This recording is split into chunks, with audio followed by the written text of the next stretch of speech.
أهلا بكم مستمعي ومشاهدي إذاعة فون اف ام عبر وسائل التواصل الاجتماعي إلى حلقة جديدة من برنامج تجارب. سنسلط الضوء في هذه الحلقة على تجربة جديدة، فن جديد، السينما. في الوقت الراهن، ما هي الصعوبات التي تعترض العمل السينمائي؟ سوريا، الحرب والتناقضات، كيف يمكن أن تزدهر فيها السينما البديلة؟ المصطلح الأخير زاد بعد الحراك الشعبي في سوريا، لكن إلى أين وصل هذا المصطلح؟ السينما في المناطق الكردية إلى أين وصلت؟ أو كيف يمكن أن تزدهر؟ وكيف يمكن النظر إليها بعيون مخرج سينمائي كردي ولكن من مكان بعيد؟ كيف يمكن لنا أن نستفيد من هذه التجربة في مناطقنا؟ كل هذه المحاور سأناقشها مع ضيفي العزيز دلير يوسف، ولكن بعد أن نستمع إلى التقرير الذي أعده لنا زميلي جوان تتر لنتابعه سويا. دلير يوسف كاتب ومخرج كردي من سوريا، أخرج عددا من الأفلام السينمائية نذكر منها أمراء النحل ومنفى وبانياس البدايات وحبل غسيل. له أيضا كتاب مطبوع صدر في بيروت بعنوان حكايات من هذا الزمن. كتب دلير عن دمشق ذات مرة: كان يقال في المدينة إن خبز بن العميد هو أفضل خبز في دمشق، وكنت ترى الناس يأتون من أحياء بعيدة جدا من أجل شراء خبزهم الشهي. يركز دلير في عمله السينمائي التوثيقي والكتابي على المكان وتفاصيله. عن السينما السورية كتب أيضا: اهتمام العالم بما يحدث في سوريا ورغبتهم في فهم ما يجري في تلك البلاد من أحداث دفع بالناس للإقبال على مشاهدة السينما السورية بمختلف أنواعها، الوثائقية والروائية والتجريبية. فكانت الصالات تعج بالمشاهدين من مختلف الجنسيات في كثير من مدن العالم. بعضها كان يعرض أفلاما سورية للمرة الأولى. في الحلقة الجديدة من برنامج تجارب نلتقي مع دلير ونسلط الضوء أكثر على تجربته.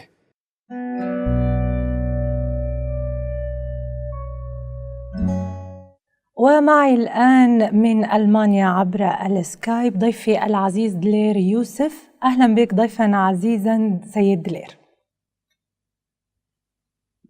مرحبا دلير، خلينا نبلش معك من البدايات. العمل في المجال السينمائي يا ترى كان هاجس بالنسبة لك، أم أنه المصاعب والظروف يلي مرت فيها سوريا هي اللي دفعتك أنك تشتغل بهذا المجال؟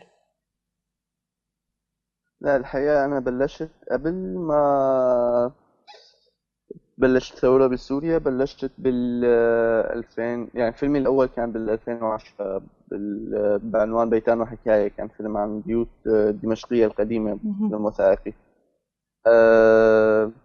كان هاجس. من لما كنت طفل كنت أحب شوف العالم من الكاميرا، كنت أحب شوف ملامح وأشكال الناس كيف بتبين على الكاميرا. فبظن كان هاجس أكثر، يعني نعم، إذا فينا نسميه هاجس يعني. لكن العمل بمجال السينما دلير بيحتاج لمعدات، بيحتاج لتقنيات. أنا قصدي أنه الصعوبات يلي واجهتك من خلال العمل السينمائي من 2010 ل 2017، شو تخطيت وشو لازال بيعترض طريقك؟ بتقديري كل عمل، أي مجال كان في له صعوبات، في له معوقات، في له تكاليف مالية. طبعا السينما ممكن يكون أغلى، ممكن تحتاج معدات بتكاليف أكثر، بس طالما في حب وشغف بالمهنة الواحد بيحاول يتغلب على الصعوبات يعني. وبالآخر لما أنا هيك وجهة نظري، لما الواحد بده يعمل فيلم، أو أنا لما بدي أعمل فيلم بحس ما بتهمني دقة الصورة ودقة والكاميرا الجيدة ودقة العدسات، قد ما بتهمني الفكرة اللي بدي أوصلها من هاي الصورة.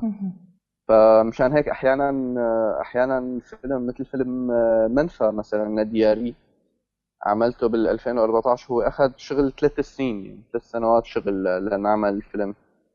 نعم. لأنه ما كان في دعم، ما كان في تمويل.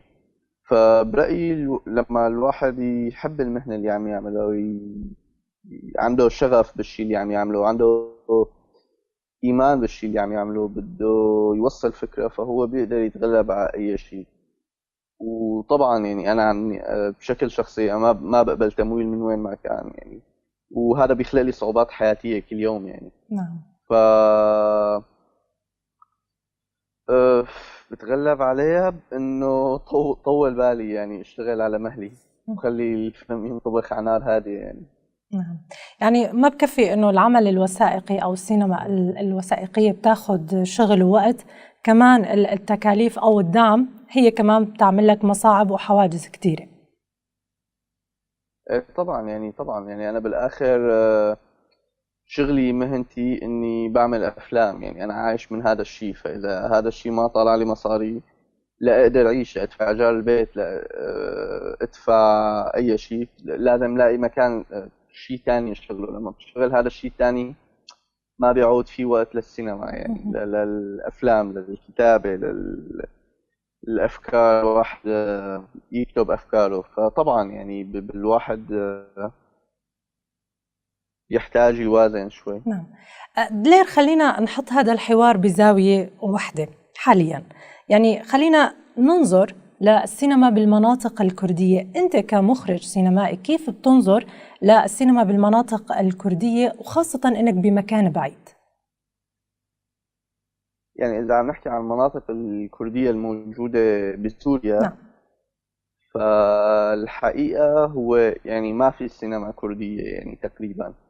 في محاولات يعني، من ضمنهم أنا ومخرجين آخرين شباب، في محاولات، بس ما في سينما كردية يعني. السينما هي صناعة،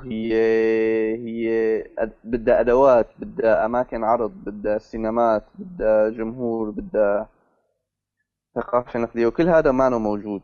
والسلطات اللي الموجودة بالمناطق الكردية يعني، الحقيقة ماني موجود، ما بعرف بالضبط كيف، بس ما بظن انه عم يوفروا قاعات سينما للعالم، ما عم يوفروا قاعات عرض افلام، ما بظن انه عم يساعدوا بانتاج انتاج سينمائي. فانا بوجهة نظري كل اللي عم يكون هلا هو محاولات، وهو محاولات على الخلق يعني شيء إذا بدنا نسميه سينما كردية بهاي المناطق يعني. أو السينما البديلة، بس هو حاليا السينما البديلة بنقدر هي نسميها. فقط بس بديلة لشو يعني؟ هذا المصطلح سينما انتشر بديلة لمين كتير يعني؟ بالفترة الأخيرة. صحيح، بس هو بديل لمين يعني؟ يعني البديل للتلفزيون فرضا؟ ممكن. يعني حتى المقارنة ما صحيحة، لأنه آه، ما في نفس قنوات العرض، ما يعني ما عم نافس التلفزيون فرضا يعني، ما عم نافس حدا تاني، ما في يعني، مو عم نفس المرتبة فينا نقول. نعم. فهو يعني ما بقبل يعني، بشكل شخصي ما بقبل يتصنف الفيلم تبعي كسينما بديلة، هو السينما وخلص. طبعا يعني مو بقبل ولا ما بقبل، هذا شيء نعم. شخصي راجع إلي يعني، العالم تصنف كيف ما بدها. نعم. بس دلير، انه انت قلت انه السينما في المناطق الكرديه هي لا زالت محاولات. طيب لحتى السينما بالمناطق الكرديه تتطور، شو ممكن الاشخاص اللي بيشتغلوا بالمجال السينمائي، وانت كمخرج كردي بتشتغل بالمجال السينمائي، كيف ممكن تساهموا لحتى تطوروا السينما بالمناطق الكرديه؟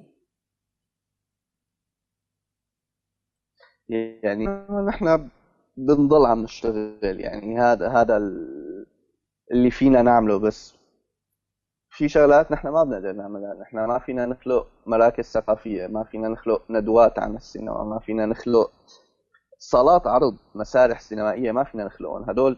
هذا الشيء بيرجع للسلطة. نحن ما عندنا قدرة يعني نوجد مجلات مختصة بالسينما لحتى تساهم برفع الوعي السينمائي خلينا نقول. كل هدول يعني هذا مطلوب من السلطات اللي بتتحكم بهاي المناطق، انه ما فينا نتطور، ما فينا نتقدم بدون ما نطور الثقافة. وتطوير الثقافة ضمنا هو تطوير السينما إلى جانب الأمور الثانية يعني، توفير صالات عرض، العالم تروح تشوف افلام. يعني اذا ما في صالات عرض العالم وين بدها تشوف الافلام؟ يعني انا وين بدي اعرض افلامي حاليا؟ في القامشي مثلا، او بعمودة او بالدرباسية، ما في مكان تقريبا يعني. إذا لسه بده شغل كتير لحتى نقدر نقول إنه صار في طبعا سينما بده شغل، حقيقية بالمناطق الكردية. طيب بده شغل وبده جهد وبده دعم وبده مصاري وبده كل هدول. نعم. طيب دلير، أنت أخرجت كتير من الأفلام السينمائية، لكن إلى جانب عملك كمخرج السينمائي انشغلت بالكتابة الأدبية والصحفية كمان. يا ترى أنت استفدت من الكتابة بهذا المجال في المجال السينمائي، أم أنه كان في فوارق بيناتهم ما بتقدر تجمعهم سوا؟ يعني طبعا استفدت. يعني طبعا هن بالأخير اللي بكتبوا أو اللي بعملوا أفلام، هن بالنسبة لي هو طريقة أقدر أعبر فيها عن الصوت تبعي، عن الشغلات اللي فكر فيها. هي طريقة تعبير، فحتى لو اختلفت الأشكال، يعني بالكتابة أو بالفيلم أو أي طريقة تعبير تانية، فهي يعني الفيلم والكتابة، المقالة أو البحث، هو للواحد يعبر فيها عن أفكاره، أداة تعبير يعني. وطبعا يعني بستفيد منهم. يعني لما أحيانا بيقولوا عن أفلام شوي شاعرية، فهو يمكن كمان جاي من اللي بكتبه، من الطريقة اللي بكتبها بستفيد منها.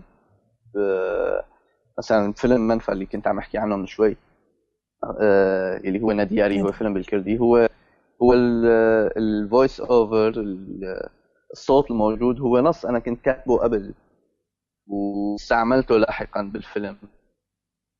فطبعا نص يعني على شو كتبته بيتفاعلوا مع يعني؟ بعض، عن المنفى، عن الغياب، عن الغياب، عن المكان، عن الغياب، عن الفقدان، عن فقدان البيت والحبيبة والأهل والمدرسة وكل شيء. وكنت عم حاول أقول إنه الغياب هو ممكن يكون منفى، ممكن بإيطاليا، ممكن يكون مخيم لاجئين بالأردن، أو ممكن يكون الموت، أو ممكن يكون الاعتقال. كل هدول نتيجتهم وحدة، هو الغياب عن المكان اللي الواحد كان فيه، فهو كله منفى يعني. نعم.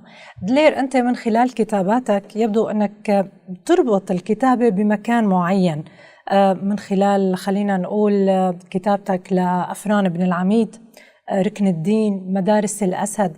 هالكتابات كانت متعلقة بمكان معين. نحن نقدر نقول أنه كل كتاباتك هي متعلقة بحدث متعلق بذاكرتك، يعني لأي درجة بتستفاد من ذاكرتك لحتى تقدر تكتب؟ الحقيقة مؤخرا تقريبا معظم اللي عم اكتبه هو له علاقة بالمكان وبالذاكرة بشكل عام. وعم حب اكتب عن الذاكرة، عم حب العب مع الذاكرة، كيف الواحد بيتذكر، كيف الواحد بشكل ذاكرته.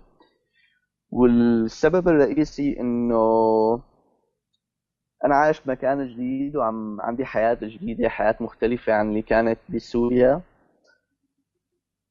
فاللي عم بس في دائما هي الذاكرة تثقل علي، ما بعرف كيف بدي اقولها بالعامية، انه ثقيلة. ما عم اقدر اتخلص منها، لا اقدر تكون حياتي جديدة. فلقيت طريقة اني اكتب، انه عالج حالي من تقل الذاكرة باني اكتبها. يعني عم تفضي فمشان حمولة هيك عم اكتب، مخك عم من خلال حاول. الكتابات. ايه تقريبا فيكي تقولي هيك شيء، ايه تماما. نعم. فهو بس يعني هو انا عم اكتب الي الحقيقة، مو عم اكتب للعالم، يعني بكتب لفضي، خلينا نقول. نعم. دلير، بعد المكان لأي درجة بيأثر على الفنان بشغله، بحياته، بإبداعاته؟ يعني طبعا بيأثر طبعا. يعني خاصة هلأ بالأوضاع غير الطبيعية اللي اللي عم يعيشه المكان اللي أنا جاي منه. فهو دائما في ارتباط بهذاك المكان. يعني إنه مو إنه والله طلعت من سوريا وجيت على ألمانيا وخلص بلشت حياتي الجديدة. ما في ارتباط لسه بالمكان وبالأحداث اللي عم تصير هنيك، ارتباط يومي وفعلي. وفي الحياة الجديدة اللي هون، اللي ما لها علاقة تماما بأي شيء عم يصير هنيك. فهدول بيتفاعلوا مع بعض، هدول بيعملوا بيفتحوا آفاق جديدة، بيخلوا الواحد يشوف الأمور بطرق مختلفة. يعني ممكن لو كنت بسوريا وعم أعمل نفس الأفلام اللي عم أعملها هلأ، اللي عملتها قبل، كان ممكن تنعمل بطريقة مختلفة، بس هلأ عملتها بهي الطريقة اللي انعملت فيها، لأنه بتشوفها بطريقة تانية، بتشوف الصورة بطريقة مختلفة عن الناس اللي بيشوفوها بسوريا. وما عم أقول مين صح ومين غلط، عم أقول بس الواحد بيشوف بطرق مختلفة يعني. دلير، يعني أنت عندك كم كبير من الكتابات ومن الأفلام، مشاريعك المستقبلية أم إنه دلير خلص رح يتوقف؟ لا، شو بدنا نتوقف؟ إذا بتوقف بجن ما في نوقف. بدي، لا، عم كمل، عم اكتب عن فيلم جديد عم اكتبه الحقيقة، بس هو بده كتير وقت، إلي تقريبا سنة عم اكتب وما عم اخلص، يعني بده وقت. لسه كتابة، ما بلش تصوير أبدا، يعني بدي بلش تصوير على الأقل بعد 6 شهور. عم وعم اكتب بشكل دائما عن هدول الذاكرة وهدول القصص. هلا حاليا كل الكتابة اللي عم اكتبها عم تتمحور حوالين الذاكرة بشكل رئيسي. دلير، من خلال قعدتك بألمانيا وتجاربهم في مجال السينما، ممكن أنت تستفاد منهم وتسقطهم، أو يعني تجيب هاي التجربة للمناطق الكردية لحتى تقدر تطورها كمخرج سينمائي، أم صعب شوي؟ يعني طبعا الواحد بيستفاد يعني بعيشتي بألمانيا طبعا يعني فتحت قدامي آفاق جديدة، عرفتني على السينمات جديدة، عرفتني على مخرجين جداد، خاصة ببرلين. يعني برلين هي مدينة الفن الحديث بالعالم. الواحد بيتعرف على كتير عالم، بيتعرف على كتير رؤى مختلفة للسينما، كتير طرق مختلفة للعمل السينمائي غير اللي كنا بنعرفه يعني. فهذا أكيد بيساعد. وطبعا يعني بالآخر اللي عم يعمل أفلام هو بيتأثر بالمحيط اللي حواليه، وبيأثر بعدين بالأفلام اللي بيعملها، فالواحد بياخذ وبيعطي. فطبعا يعني باخذ، ممكن جيبها بس ما بعرف قديش ممكن ساهم تطوير السينما الكردية بمناطقنا. إذا بيقول هذا الحكي كتير كبير علي، بتخيل يعني. يعني ممكن بعمل فيلم، فيلمين، 3، ما بعرف، ممكن يساهموا بجزء بسيط، بس ما بعرف قديش ممكن يكون تغيير. بحس هذا الحكي كتير كبير علي يعني. دلير يوسف، المخرج السينمائي الكردي، كنت معنا من ألمانيا، شكرا لك. شكرا جزيلا.